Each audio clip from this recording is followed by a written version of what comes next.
దువ్వాడ మాధురి గారి యాటిట్యూడ్ ఏ లెవెల్‌కి వెళ్ళిందంటే, చివరికి 'బిగ్ బాస్'ని కూడా శాసించే స్థాయికి వెళ్ళినట్టు అనిపిస్తుంది. ఆమె చెప్పిన పాయింట్ కరెక్టే. అందరూ నిద్రపోయిన తర్వాత ఎక్కువగా గట్టిగా మాట్లాడుకోవద్దు అని చెప్పటం ఓకే గాని, బట్ అది చెప్పే విధానం చాలా అసలు సొంత ఇల్లులాగా వీళ్ళందరూ హౌస్ మేట్స్ అందరూ తన ఇంట్లో పనిచేసే పని మనుషుల్లాగా, సో ఎవరు మాట్లాడకూడదు. లైట్లు ఆఫ్ చేసిన తర్వాత ఎవరికి వాళ్ళు పడుకోవాలి. నెక్స్ట్ డే మార్నింగ్ సాంగ్ వచ్చేదాకా ఎవరు మాట్లాడటానికి వీల్లేదు.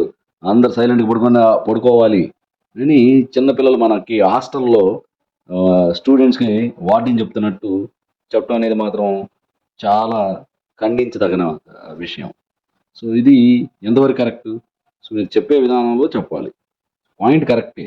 కానీ మీ వాయిస్ గాని, వాయిస్ బేస్ గాని, ఎదుటి వాళ్ళని డామినేట్ చేయడం గాని, సో, ఇదంతా చాలా అభ్యంతరకరం.